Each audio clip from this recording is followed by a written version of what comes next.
3월 한 달 여러분 두려워하지 말고 걱정하지 마시고 오직 믿음으로 말씀으로 여러분의 삶을 맡겨보시기 바랍니다. 하나님은 저와 여러분을 통하여 우리의 기도 통하여 이 나라와 이 민족이 여러분의 가정과 여러분의 교회가 놀랍게 회복되는 역사가 임할 줄 믿습니다. 그래서 주의 축복에 주목되기를 소망합니다. 자, 우리에게 주신 하나님의 말씀 마태복음 제6장 12절 말씀입니다. 마태복음 제6장 12절 말씀 신약성경 제가 가진 성경 8쪽입니다. 우리 다 찾으셨으면 다 같이 한 목소리로 합동하겠습니다. 우리가 우리에게 죄 지은 자를 사하여 준 것 같이 우리의 죄를 사하여 주시옵고 아멘. 할렐루야. 오늘 주님의 은총이 또 여러분의 삶에 하루하루 모든 순간순간 임하기를 간절히 축원하겠습니다. 따라합시다. 감사함에 감사를 더한 기도를 드리자. 아멘. 감사함에 감사를 더한 기도. 우리는 늘 간구하며 무엇을 달라 하나님 이렇게 이것 주세요 저것 주세요 이렇게 하는데 근데 우리의 궁극적인 기도는 그리 아니하실지라도 하나님께서 나를 축복해 주시고 나를 은혜 내려 주실 줄 믿습니다. 그렇죠? 내가 소망하는 내가 바라는 것 그것이 다 이루어지지 아니할지라도 그럼에도 불구하고 하나님께서는 우리에게 놀라운 계획하심을 가지고 계신다는 겁니다. 오늘 저는 말씀의 제목을 이렇게 잡아봤습니다. 자신의 용서를 구함의 기도를 드립시다 라는 제목을 잡았는데 아브라함의 조카인 롯과 이제 그의 가족이 택한 성은 소돔과 고모라였습니다. 근데 하나님께서는 그 소돔과 고모라 성이 얼마나 죄악이 만연했는지 온갖 죄로 물들어 있었기 때문에 하나님의 진노가 그 땅을 임하기 시작합니다. 그래서 내가 이 성을 멸하리라고 이야기하죠. 근데 아브라함이 하나님께 흥미로운 요청을 하게 됩니다. 하나님, 주께서 의인과 함께 악인들과 멸하리라 하십니까? 의인 50명이 있다면 의인과 함께 그 성을 멸하시겠습니까? 라고 이제 하나님 앞에 딜을 하는 거죠. 근데 하나님께서 아브라함에게 내가 의인 50명 있으면 내가 멸하지 않을 거야. 그런데 아브라함이 생각해 보니까 50명이 없는 것 같아. 그래서 45명을 또 요구합니다. 그래 45명 있으면 내가 멸하지 않을 거야. 40명, 30명, 20명 이제 10명까지 가게 되죠. 하나님 의인 10명이 있다면 정말 악인들을 함께 멸하시겠습니까? 계속해서 줄었지만 결국에는 하나님께서 소돔과 고모라를 멸망시키게 됩니다. 결론은 어떠합니까? 50명에서 10명으로 줄어드는 이야기도 하고 있지만 소돔과 고모라에는 의인이 한 명도 없었습니다. 의인으로 인하여 용서함을 받을 수 있는 소돔과 고모라가 의인이었기 때문에 그 성은 멸망당하게 됩니다. 우리가 용서함을 받는 기도로 용서함을 받을 때 하나님은 우리의 기도를 들어주실 줄 믿습니다. 그래서 용서함의 기도는 지금 우리가 드려야 할 기도라는 것이죠. 하나님은 정결한 자의 기도를 들으십니다. 반대로 이야기하면 하나님께서는 죄악된 자의 기도를 들어주시 아니하신다는 거죠. 죄악이 난무하고 세상에 악기 사는 자들의 기도를 듣지 아니하시고 그 삶에 예수 그리스도를 믿고 예수 그리스도의 은혜로 살아가려고 애쓰는 자들의 기도를 하나님께서는 들어주신다는 것입니다. 그러므로 기도하기 전에 우리는 우리의 자신의 죄를 반드시 고백하고 그 죄의 사함을 받아야 한다는 것입니다. 하나님은 천지를 창조하셨어요. 우리는 이 창조의 이야기를 잘 알고 있습니다. 저는 흥미로운 질문을 던졌어요. 노아 홍수에 있었을 때 하나님 온 세상을 물로 멸망을 시켰는데 그 물이 다 어디 갔냐는 질문을 받았습니다. 여러분 그 물이 다 어디로 갔을 것 같아요? 온 집에 문을 다 덮어요. 하늘에서 창수가 터지고 밑에서 물이 올라오죠. 온 세상을 덮었는데 그 물이 다 어디로 갔을까? 저도 생각을 못했습니다. 이 물이 다 어디로 갔을까? 근데 그러면서 곰곰이 생각했다가 답을 이야기해 줬는데 북극의 얼음과 남극의 얼음을 보게 되면 그 답을 찾을 수 있겠더라고요. 여러분, 우리 눈에 보이는 빙산의 그 보이는 60%가 바닷속에 있다는 것이죠. 아, 그것도 맞는 것 같구나. 어쨌든 하나님께서는 이 천지를 창조하시면서 모든 것을 하나님의 섭리 안에 두셨습니다. 그러면서 이 하나님께서 에덴 동산을 이제 만드시면서 동상 주황이 있는 선악을 알게 한 나무, 이 나무를 만드시고 아담에게 말씀하셨습니다. 너희가 이것을 먹는 날엔 정녕 뭐라고요? 죽으리라. 그런데 그 죽으리라 하나님의 명령을 불순종하고 아담과 하와는 이 선악과를 따먹게 됩니다. 따먹고 난 다음에 그들이 제일 먼저 한 것이 뭐냐면 부끄러워서 숨게 됩니다.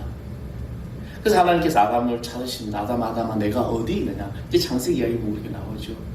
그때 아담이 하는 답이 내가 벗었으므로 두려웠기 때문에 숨었나이다라고 이야기하죠. 그래서 하나님께서는 네가 벗은 걸 어떻게 알았으면 누가 그걸 가르쳐주느냐. 그럼 내가 너에게 명령한 왜 동산중에 선악을 알게 하는 그 나무를 따먹느냐. 그것을 먹을 때는 정령 죽으리라는 그 명령을 알지 못했냐는 것이죠. 그때 아담이 뭐라고 이야기합니까? 하나님이 저 나에게 붙여준 저 여인 하와가 나를 먹으라고 줬기 때문에 먹었습니다. 하나님 또 하와에게 묻죠. 너 왜 먹었냐? 하나님 뱀이 나한테 꼬셔가지고 내가 먹게 되었습니다. 이런 이야기죠. 저는 이 창조 이야기를 가만히 묵상하면서 만약에 아담이 하와가 저희가 하나님 말씀에 불순종하여 죄를 지었습니다. 용서해 주십시오라고 했다면 과연 그들이 에덴 동산에서 추방되고 뱀은 배를 기어다니는 그런 형벌을 받게 되고 또 여인은 아이를 잉태해야 되는 그런 고통까지도 다 감수해야 되고 남자는 밖에 와서 노동을 해야 되는 그런 일들을 다 우리가 받게 되었습니다. 용서하고 하나님 잘못했습니다 했다면 과연 어떤 일이 났을까? 성경은 다시 우리에게 또 다른 메시지가 주어졌겠지요. 그런데 그들은 자신의 어떤 죄를 증거하기 시작했던 것입니다. 요한복음 9장 31절 말씀에 보면 하나님이 죄인의 말을 듣지 아니하시고 경건하여 그 뜻대로 행하는 자의 말을 들으시는 줄을 우리가 아나이다. 바로 이 죄사함의 은총을 몰랐던 것입니다. 우리는 이 땅을 살아가면서 죄사함을 받는 그런 은혜를 누리고 있음을 여러분 기억하시기 바랍니다. 그렇다면 이 죄사함을 받는 것은 여러 가지 방법이 있습니다.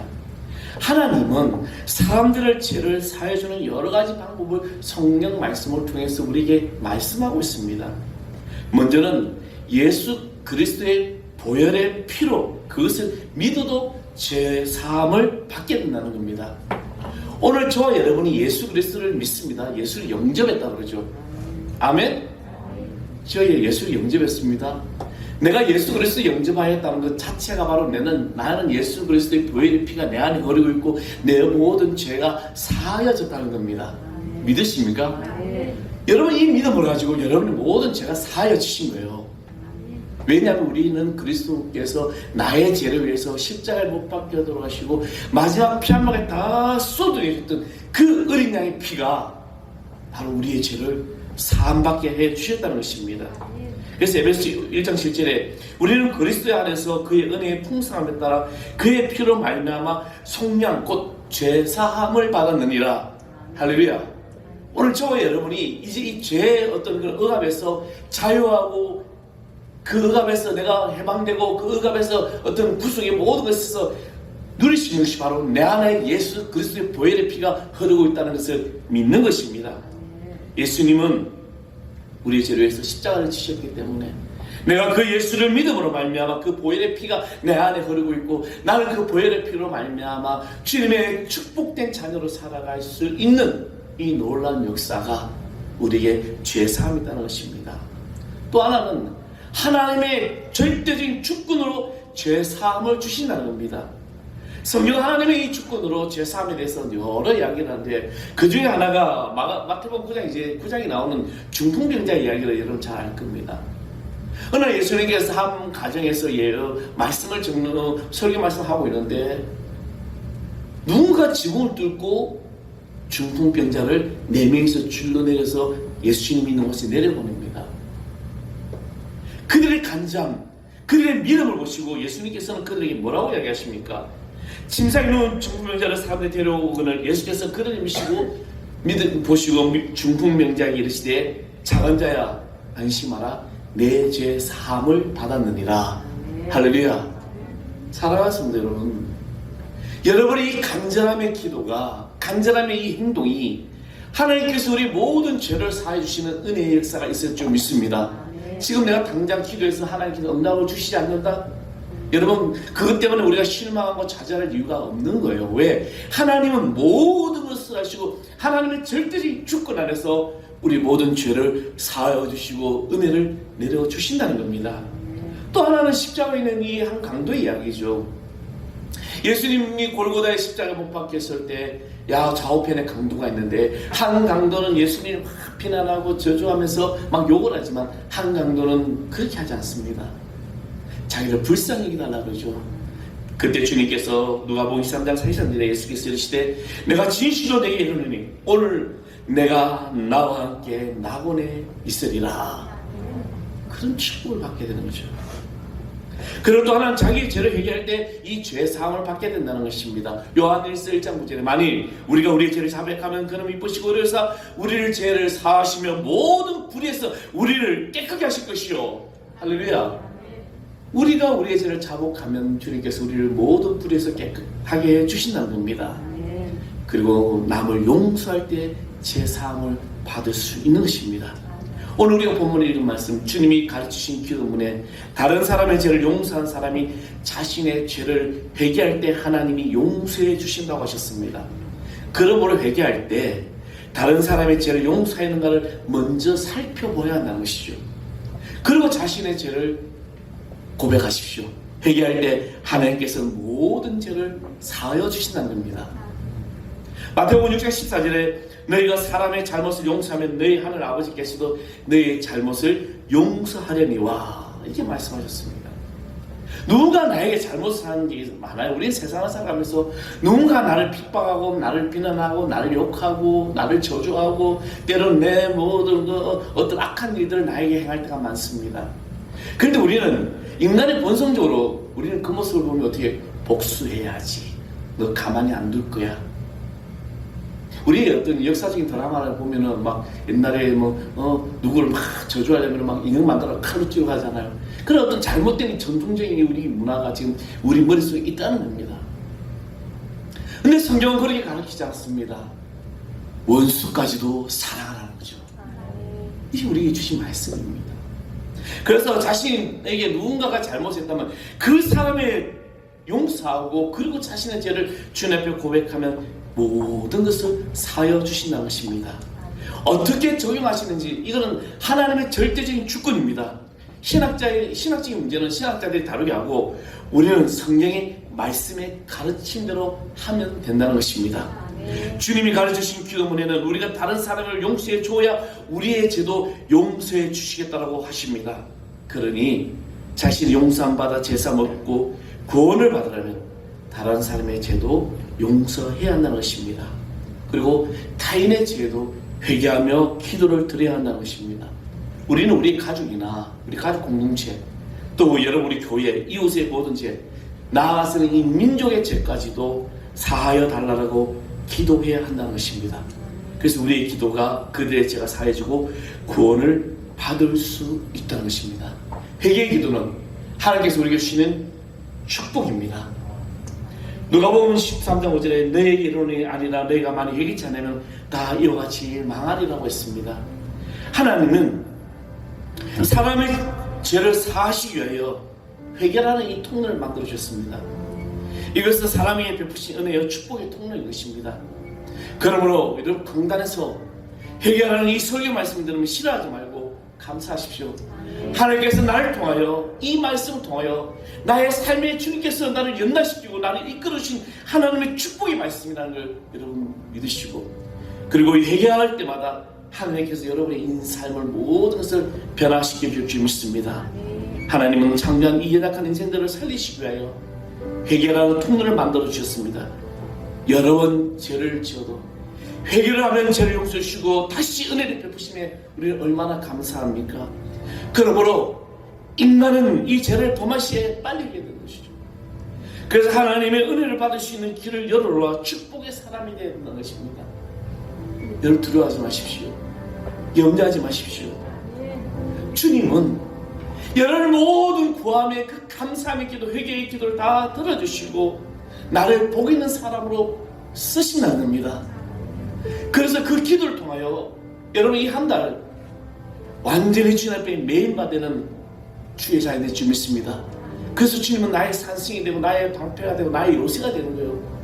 세상에 아무리 내가 물질이나 지식이나 군세나 이런 걸 가지고 내가 있을지라도 결코 그것들이 나를 지켜주지 못합니다. 여러분 착각하지 마세요.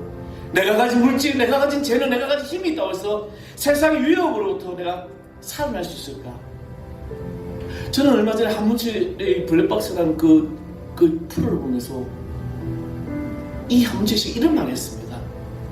오늘 여기 계신 분들 여러분은 다 안전운전하고 방어운전한다고 생각할 겁니다. 여러분은 내가 안전운전하고 방어운전해서 지금 이 자리에 있는 게 아닙니다. 운이 좋아서라는 말 하더라고요. 그냥 갑자기 차가 정차했는데 차가 와서 박아버리고 죽어버렸어. 신호를 받고 있는데 나는 잘 지키고 있는데. 그렇다면요, 우리의 산성이 우리의 방패시고 우리를 도우실 분은 누구냐? 하나님이십니다. 여러분의 자녀들, 우리 교학교 아이들, 이 아이들의 미래가 내가 아무리 똑똑한 거 학원, 좋은 학원, 좋은 거 미기고 좋은 옷 입히고 좋은 학원 보내고 아니에요. 하나님이 이 아이들을 지켜주셔야 되는 거예요. 지난주에 민호기 목사님의 찬양 간증 집회를 갔었어요. 근데 이분이 이런저런 이야기를 하면서, 여러분 민호기 목사님이 뭐냐면 원하고 바라고 기도하는 그 찬양이죠. 그분인데 자녀가 둘이 있는데 그렇게 이야기하더라고요. 우리 자녀들 나는 학원에 보낸 적도 없고 과외를 시킨 적도 없고 아무것도 한 게 없다는 거예요. 근데 이 아이들의 재능이 있는 거예요. 하나님은 그렇게 축복해 주시는 겁니다. 부모의 생각으로 내가 이 아이들을 내가 잘 가르쳐야지, 좋은 거 먹여야지. 착각하지 마세요. 하나님은 한순간에 앗아갈 수 있습니다. 하나님이 지켜주셔야 되고 하나님이 인도하셔야 돼요.